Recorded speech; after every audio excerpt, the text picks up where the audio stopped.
Hello, everyone. Welcome to another episode of Into the Pit. I'm here with Joe and Hephzibah. They're all the way from the UK, and they've been gracious enough to come on a little late with us. How are y'all ladies today? We're okay. Yeah, pretty good, I'd say. Awesome. Not too shabby, yep. And they are with, on Instagram, they're called the Ghost Trail Series. Now, how in the world did y'all come up with that name? Well, a friend of ours, she's called Faye, and me were having coffee one day, and we hadn't seen each other for years actually, and we're both actors, and we bumped into each other at a casting, and then we decided to go for coffee.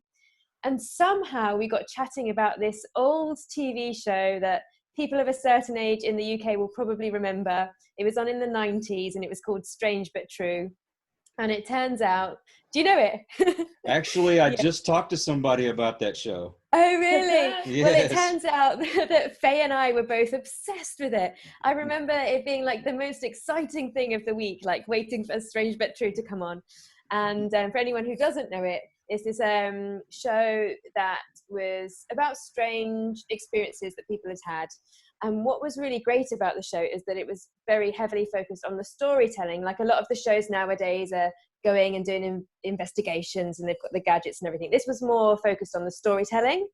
And we were just saying how we really, really miss that. Like there's not that much on TV anymore where, you know, they interview the people, they show the locations and they tell the stories and they do reconstructions. And we were like, you know what, we should just do it. Right. So we kind of put a date in the diary to film episode 1, and we start filming, and then we're like, what are we going to call this thing? And we sit in my lounge with my partner Alex, and we kind of ran through a few things, and I forget who came up with it, but we were like, the Ghost Trail. Like, we're going to go for that. So that's how it was born. Hephzibah, she comes and presents with us quite frequently. She's also helped us source stories and done a bit of filming for us. So she's been like quite heavily involved since the beginning as well. So yeah, that's kind of how it all came about. Oh, so where were y'all born and raised? So I was born in London, but I grew up in this seaside town called Bournemouth, which is like right down the other side of England, right at the bottom by the sea. And I was born in Surrey, which is just south of London, and where I still live now. I did move into central London for a few years, but it's too hectic. So I moved back out and bought my house a few years ago, and yeah, I'm back in Surrey, which is nice. Oh, cool. So did y'all get to listen to the audio that I put with your banners on my Instagram? Yes, I did. Did you recognize the group? No, who is that group? As the Jam.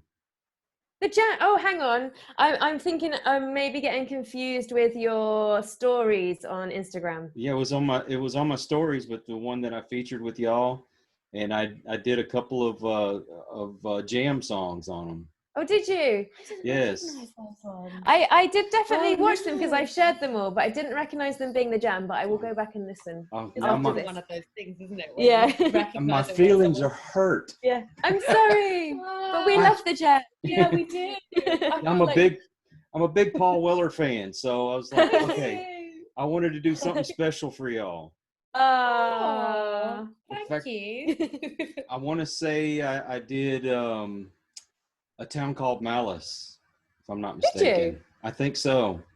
I'm gonna have to watch it again because maybe it's because it's stories and they're really short. So because you get a clip, you don't recognize it straight away, and then you flick. I'm gonna have to go back and watch that again now. We're going to go and watch all the stories now. Well, I had a cousin who moved to New Zealand, and he had went through London before they got there, and he discovered the Jam. This was back in the early 80s, and came back with the album Snap, and I fell in love with them right away. And In the City was my favorite album, though. Yeah. Well, thank you for doing like your favorite music for our stories that you've shared. That's nice. You're welcome. You're welcome. So who's the bravest at all of y'all? Ooh, that's interesting. Because I'd want to say me, but I think it's partly because I've never really seen anything. So I don't know if I'm actually brave, because I think if I'd be confronted, I'm not sure how I'd react. But I think you're pretty brave. I'm brave if I'm with someone. Aren't we all brave if we're with someone? If I'm on my own. So we did an episode where I work on weekends is kind of this old building that used to be a military hospital. Mm-hmm. And it's now offices. And there's one block of this massive building that my offices are in that was shut in the 70s when this military hospital closed and was just left as it was. So there's this whole block of like abandoned military hospital that no one knows is there, but only the people who work there. And we use one room of it like down in the basement for storage. And whenever anyone says, oh, like, can someone go and get this? And everyone's like, not me, not me, not me. And I always really want to go, but I always have to take someone with me. And because it's really scary on your own, and it's really cold, and it's dark, and it's sometimes floods. And but when I was with Faye, who I did that episode with, I was very brave. Yeah, because there's safety in numbers. Yes, I agreed, there is safety in numbers. Because now I'm thinking about it. So when we used to work at the Royal Albert Hall, do you remember the arena at the top? And there's a ghost that lives in the arena. And I would always... The gallery. The gallery, which is the very top part. And she lives in the toilet, the women's toilet. And I never saw her, but you always get this really horrible feeling when you go in. So I would just like have to sing really loudly if I was by myself and I'd go into the toilet. That's how I pretend I'm not afraid. Yeah. Well, I know Faye's not there, but I'm going to let y'all talk about her behind her back. How brave is she? She's pretty brave, actually. Yeah. She gets really excited when we go to like new locations, and she was a bit freaked out once because we do some episodes that are viewers' true stories episodes, where people send in videos of their stories and we'll watch them and then we'll talk about them. And we were filming one of these episodes at her flat in London, and she's got these two really cute but scary little cats, those ones that have no fur. They're like Sphinx cats, and they've only got one eye each, so they're a little bit scary in themselves. But she'd locked them in the hallway and we're in the lounge, and they're going like berserk, like clawing at the door trying to get in. And I was like, I'm gonna have to film a cutaway because people watching are gonna wonder what on earth that racket is.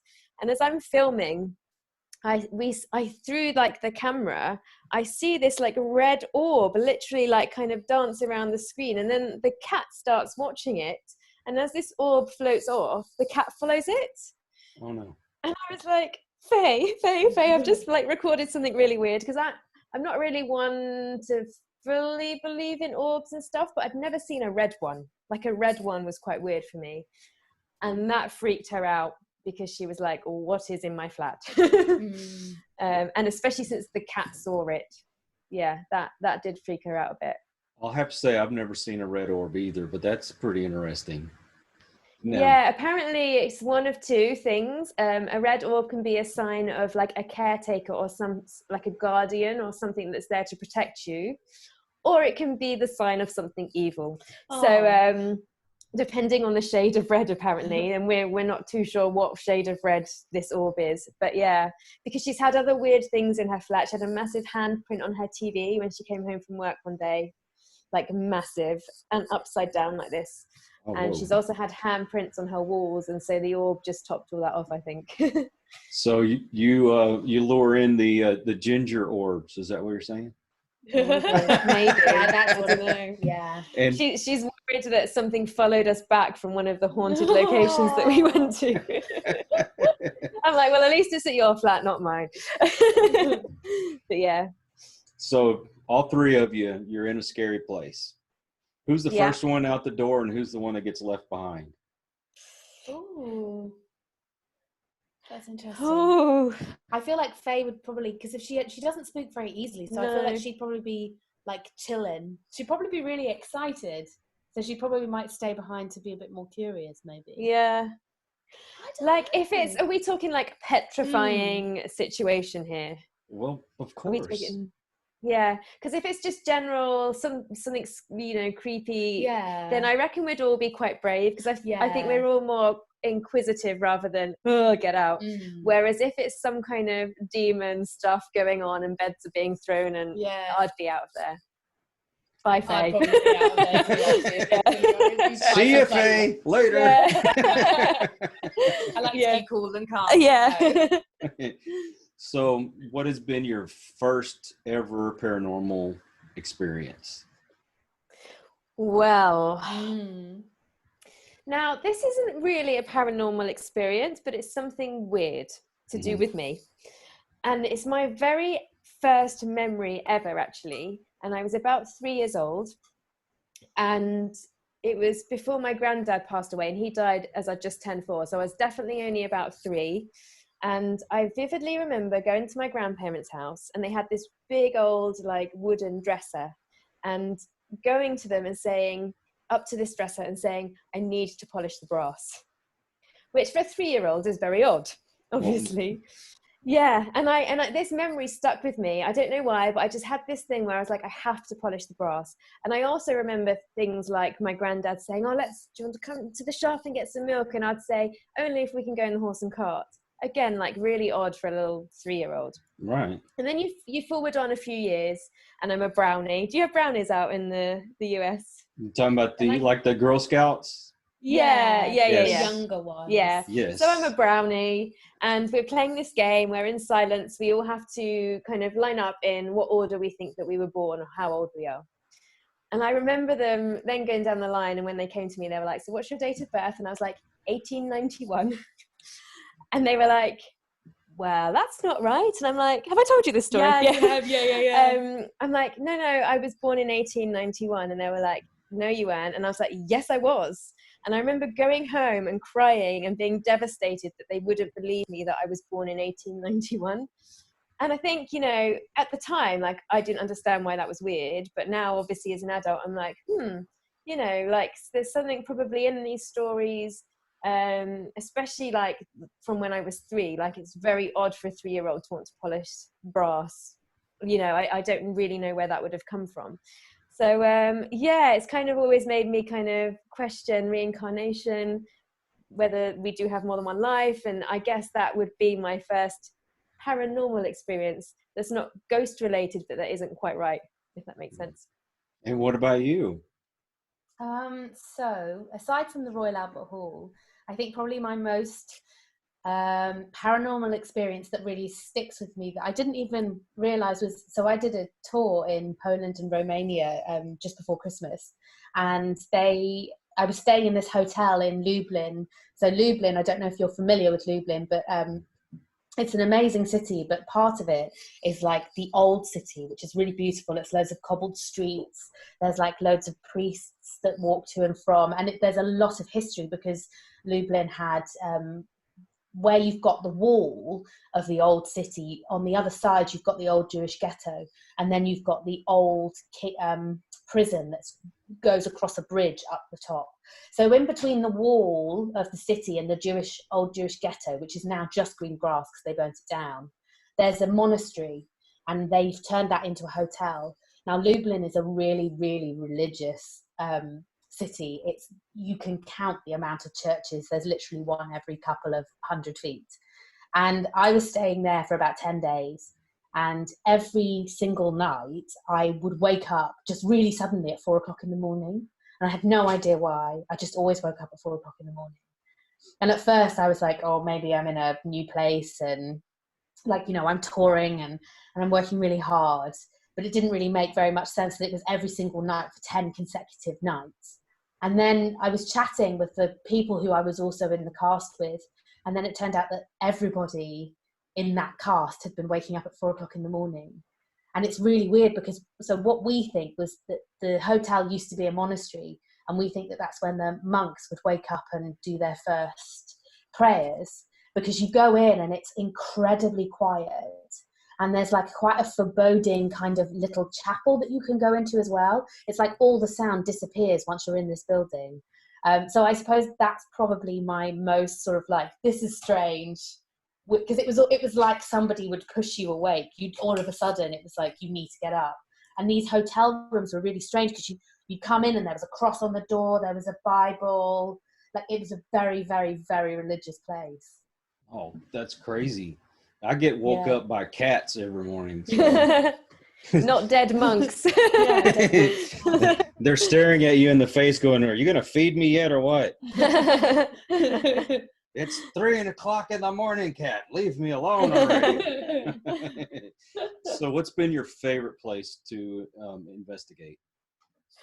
Ragged School, maybe. Oh, yeah. Yeah, we've done lots of cool places, but this was a really cool place because we ended up seeing much more than what we had expected.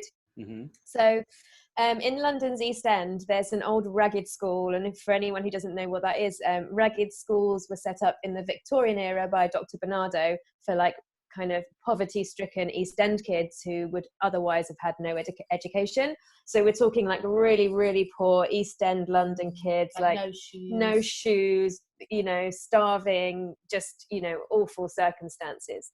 And so he set up one of these ragged schools in Mile End, and it was in the kind of what was an old factory, wasn't it, or an old warehouse or something. It's a massive, massive building on the river.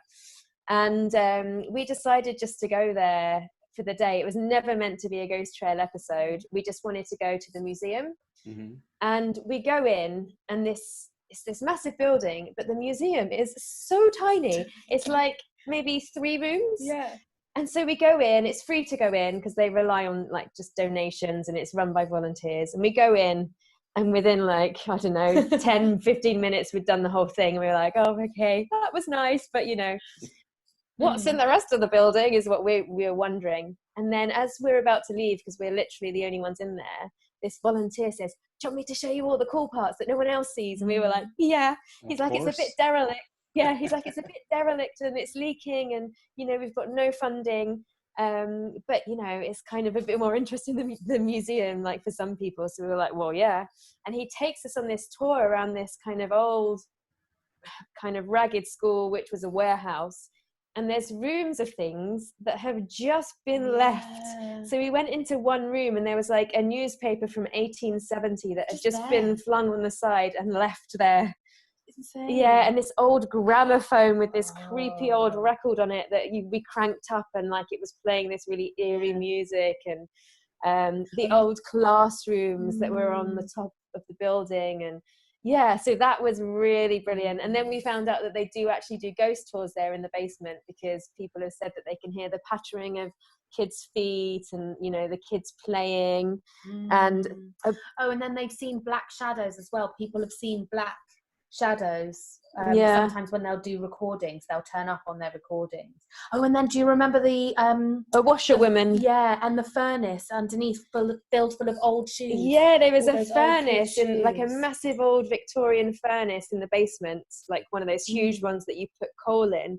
We kind of snuck in and opened the door, and it had a pair of old Victorian shoes inside. And, you know, it was just like an amazing experience, because there's all this stuff that should really be archived and, you know, in the museum, but they just don't have the funds, so it's all just left.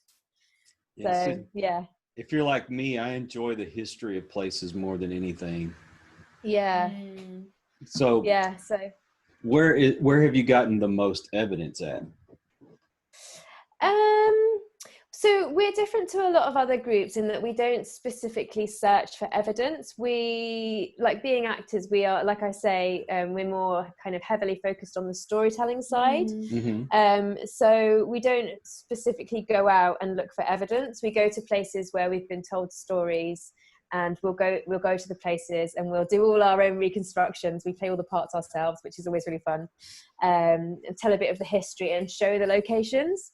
But saying that, we did stay the night at the Mermaid Inn, which is an old inn. It's an old smuggler's inn that was built in the 1100s, burnt down, and then was rebuilt in 14 something. So it's really, really old. There's loads of smugglers' tunnels underneath it, because it's right on the coast in Sussex. And while we were there, a few weird things happened. My phone turned itself on. I heard it. You know when you press record on a phone and it goes beep, beep? That happened when it was not on my person. It just turned itself on. and then turned itself off. And then when I checked, there was a recording on there that visually you couldn't see anything. It was very like fuzzy, but it sounds like someone is saying, "Don't tell Ruth." So that happened when we weren't around anyone, like it was just Faye and I there.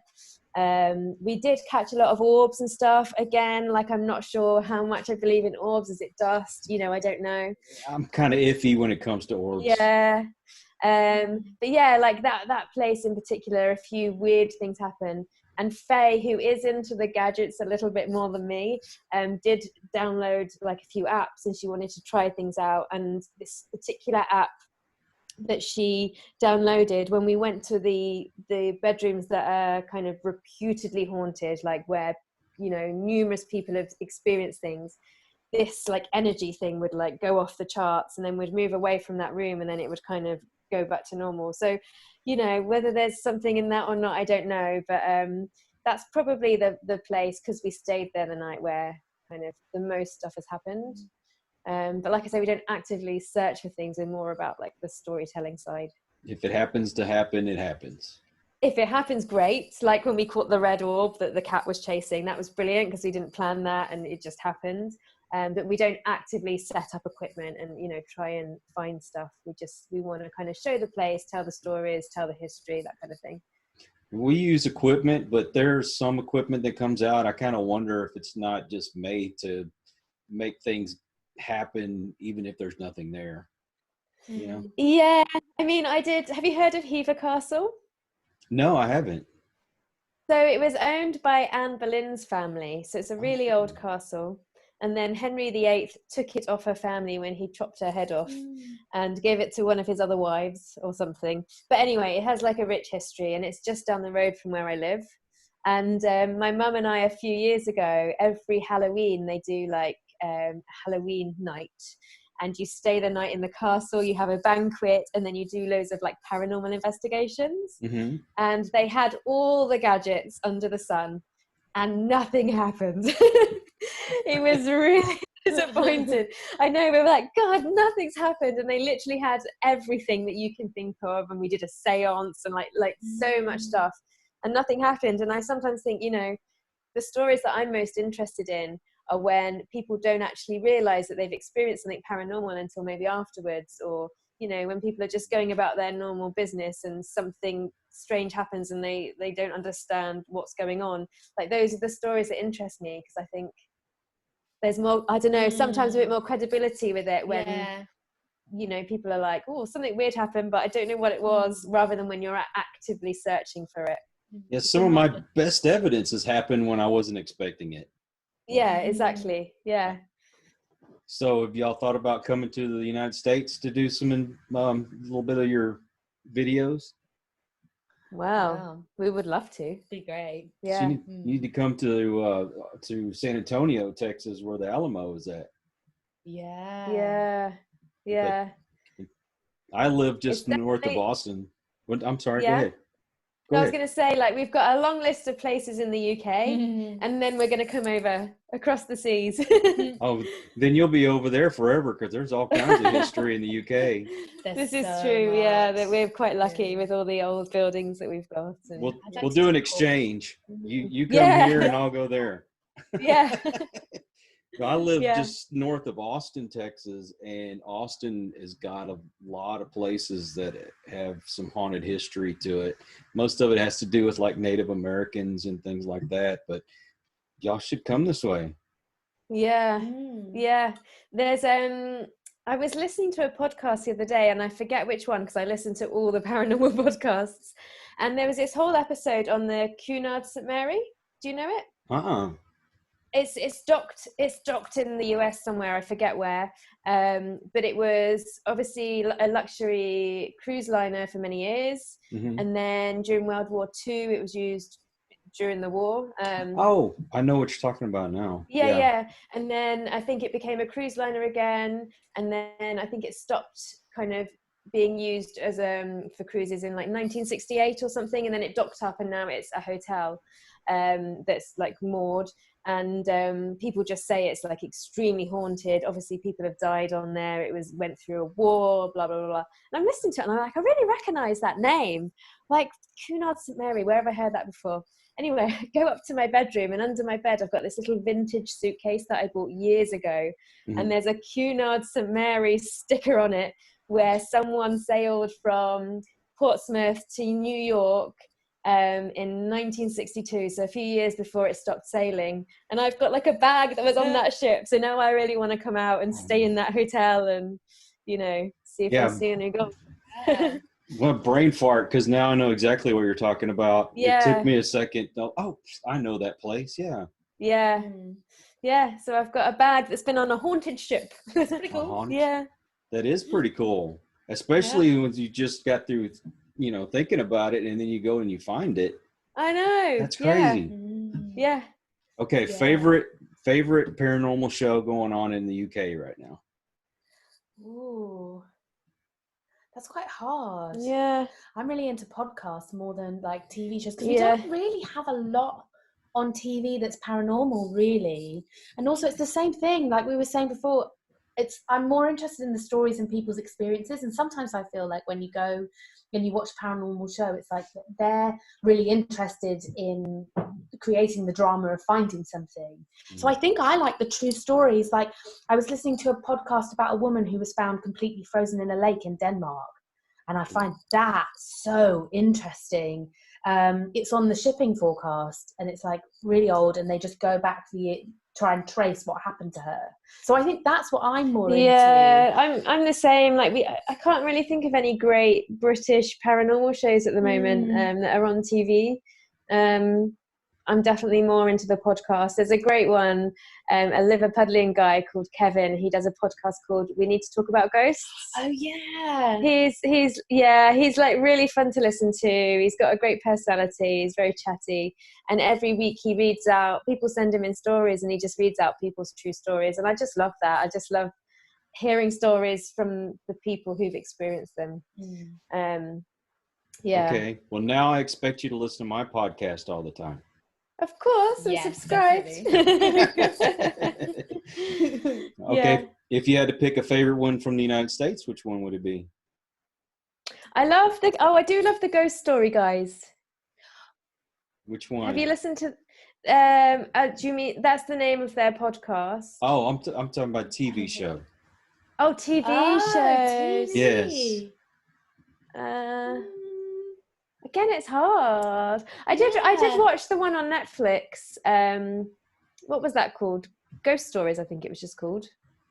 I have to look. There's a lot of them that come off of like Netflix and Hulu and Amazon. And all that. I didn't know if you get the same ones as us, but it is kind of along the storytelling line, and basically people get all their friends and family and they sit in a circle. Have you seen it? Yeah, I've seen that one. And I was also thinking, what about the Hunting for Hitler? Oh, that's good. It's not really ghost related though.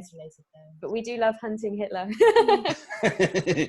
I'm afraid he's already gone. It's too late. Well, he is now, but you know, did he die when they said he did is another question. So what's the one place that you're waiting to go to that you haven't been to yet? That's like top of your list. Well, Faye is desperate to go to Borley Rectory, which is a rectory that's just insanely haunted. Loads of people have had like, you know, quite horrific experiences there, but it burnt down in a fire. So now it's literally just the land. So I don't know, like Faye's really, really desperate to go there. And I'm not so keen because I like to see a building, and I like, you know, rather than just, I do get this, you know, the land is very important, you know, where it was built. But I know that's definitely like at the top of Faye's list. We're going to go to Ham House soon, which is a National Trust house that's got loads of different ghosts attached to it. So I'm really excited about going there. It's in South London in Richmond. And the National Trust say it's their most haunted location out of all the buildings that they own in the UK. So that would be good. But there's so many. It's hard to choose. Like sometimes you don't know until you get there. You're like, this is my new favorite. Oh, I hear you. Well, you have so much history. I mean, it's going back thousands of years where, you know, the United States, you know, with the white folks, European folks, it's only a couple hundred years old.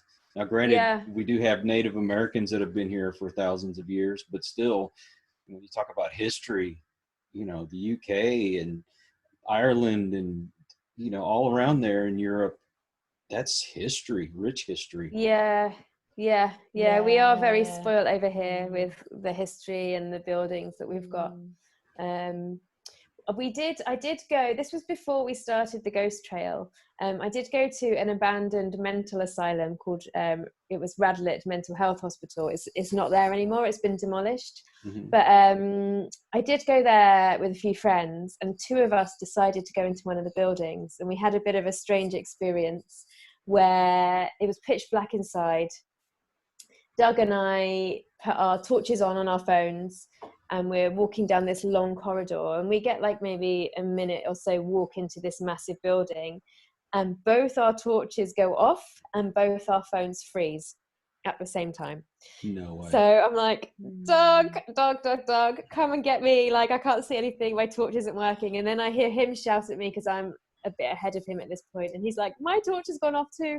So both our torches went off and both our phones froze at exactly the same time.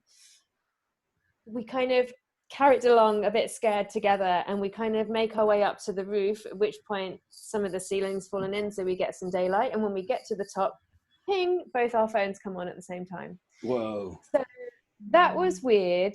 And we did, Faye and I did our very first episode on the Caterham bypass. It's a road that's supposedly haunted. There's a bridge over it by a girl from the 1960s. And we had a similar thing with technology failure when we were there. We did a stakeout in the night, and we're kind of telling stories in the dark, and we went up to this bridge, and as soon as we got up there, all our lights went off, could not get them back on, had to go back to the car, at which point everything starts working again. So you know, they do say that ghosts draw upon your kind of technical devices. They draw the energy out of it so that they can manifest, whether there's something in that or not. I can't explain why Doug and I both had the same thing happen at the same time. I've had equipment that we put brand new batteries in that we've left charging all day long, and all of a sudden quits working. I mean, I had one actually fry on me, my camera system. It had a little pad that goes with it that you can, you know, see everything that's in the monitors. Thing completely fried on me. And we have a guy that can kind of like call our tech guy. He opened it up, and it has those batteries that are like in the hard plastic, you know, and you can't really even bend those with your hands. But when he opened it up, it was completely bent. So gosh, yeah, I know. Crazy stuff. Yeah, it's like with the handprint on Faye's TV. Like someone said to her, it could be someone trying to draw energy out of the TV, or something. Not necessarily something. Possible. But yeah. It's funny because I see the pictures of Faye, and she looks like a fairy. So Faye, fairy. Yeah, she does a little, with her little pixie haircuts. Right? Yeah. Faye. You gonna tell her I said that? Yeah, she's been messaging me because she's really gutted that she's not here. She's like, "Oh, have fun without me." I said, "We will." Well, you tell her I said that if she ever wants to come on, all she's got to do is message me, and I will make time for her. I'll tell her. But she's got to bring you ladies along too. Of course, yeah. Especially so you can pick on her. Yeah. Oh, no, we love her. Y'all look like you have a lot of fun in all the pictures that I've seen. So I'm glad. We do. That's the main thing, isn't it? You've got to have fun with it, because otherwise, why are you doing it? You know, be inquisitive, but also enjoy it. That's what I've stressed to the people that I work with, is like, if you're not having fun, then you come talk to me about it, or it's time to move on, because that's what we're in. We're in this to help people on our end anyway. I know y'all are more about explaining the history and that kind of thing, but we got into it to help folks. And this is supposed to be fun. This is what you do on your spare time. And once you've lost that, it's hard to get it back. Yeah. That's my opinion anyway. Yeah, definitely. Yeah, keep it fun for as long as you can, I think. Exactly. So what have y'all got coming up here in the near future? Well, we've got, Ham House is our next one. Like I said, the Right. National Trust building, we're going to go there. We've got another Viewers True Stories episode coming up. We've had a few stories sent in, which are great. I can't wait to share them. And then, we've just got a big long list of all these places we want to go. Faye's off to Ireland next week. I know, she grew up in Ireland, so yeah. Wow. Didn't know Didn't that. you? Yeah. I didn't know Yeah. she grew up in Yeah, Ireland. she did, in Cork. You learn Yeah. something new every Yeah. day. So she's off to Ireland, and there's some kind of building that's, she did tell me, and I forget what it's called, but apparently it's like very, very haunted. It was derelict for years, and now it's been kind of reopened as a haunted attraction. So she's going to go there and do a bit of filming. She said when she was living there, like, it was abandoned and no one would ever go there because everyone was too scared. But yeah, now it's like officially open to look around. So yeah, so she's going to go there and film it. And Now, what town is that in? I think she said it was in Cork. In Cork? Okay. Yeah. I'm not real familiar with all the areas, but I have a friend of mine that he's over there in Ireland. His name is Kieran, and his Instagram is Paranormal Resident. So look that up. Message him. Paranormal Resident. Yeah. Yes. He's got green hair and it's kind of off to the side.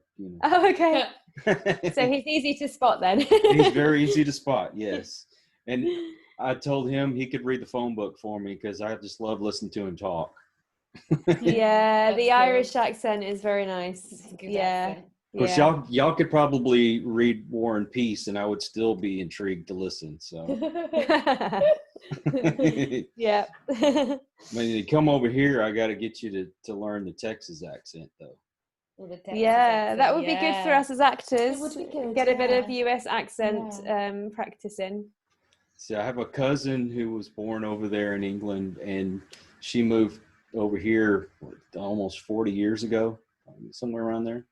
And she's still got a little bit of that British accent, but now she's got that Texas twang to it. So yeah, it's quite cute, actually. Oh. I can kind of imagine that as well, because I think for us to do an English accent moving into it like a Southern accent, because of the way that we say our vowels and the way you guys say your vowels, it's very similar. So it's quite like pleasurable to do as opposed to doing like a straight American accent. I find a straight American accent harder. So are y'all Ricky Gervais fans? Oh yeah, yes. We love Ricky. I saw him the other day, and he was talking about doing impressions, and he was doing his regular accent, and then he like changed it to another part of England, and it's I don't know. You just have to hear it. It's hard for me to explain. Yeah. You know. I love that he just says what he wants. Me too. I love agree. that. Love that. Yeah, it's quite refreshing. Yeah, it's great. Like his speech at that award ceremony. Yeah. Oh, I love that was epic. Epic, I tell you. Yeah. I became his biggest fan because of that. Yeah. Yeah, just for that. Yeah. I just think it's brilliant. I'm like, yes, you're making all these really valid points. Yes. And he just doesn't care. He's like, I just don't care. Like, I don't care. I'm not coming back again anyway. I don't care. Yeah. He didn't care before anyway. He's done like that award ceremony like I think 4 times or something. Yeah. He never cares. Yeah. Well, he also brought us The Office, which Oh yeah, of course. Yeah, I recognise that. Yeah. Have you got Afterlife over there in the US? Yes, I've been watching that. Yeah. And what's the one? I think. I watched this movie. It was The Invention of Lying. Oh, I watched that like a couple of weeks ago. Yeah, oh my God, it's so good. It is hilarious. See that. Yeah. Yeah, I literally watched that about 2 weeks ago. So funny. But the afterlife, it's like it's dark and kind of somber, but yet he throws comedy in there. Yeah. Oh my God, it's classic. It's classic. Yeah. Yeah, it's brilliant. You don't know whether to laugh or cry, do you? I know. Well, I mean, no spoilers here, but his wife died of cancer, and you know, how do you cope with something like that? And I guess that's his way of explaining it. Yeah. Yeah. Yeah. Yeah. I'm looking forward to season 2, Yeah. which is coming very soon, I believe. Yeah. So, ladies, I guess our time is about up. And I really appreciate y'all taking time out of your evening to be here. And I really would love to have y'all back on, especially with Faye around. I can imagine how funny that'll we'll get. set that up. Yeah. We'll arrange it. And thank you so much for having us on your show. Oh, of course, of course. And folks, if you want to know, Joe was in Jurassic Park, Jurassic World Fallen Kingdom. The Fallen Kingdom. And Yeah. she, unfortunately, even as pretty as she is, she gets eat up by a dinosaur right away. So Yeah. Look out for the lift scene. I get eaten in a lift. She's very good at being eaten in a lift Yeah. on screen. Thank you, Hepsi. And Hepsi, thank you so much too. I appreciate it. And ladies, we will leave it at that. Thanks for having us and have a great day. Oh, you too. Po boy.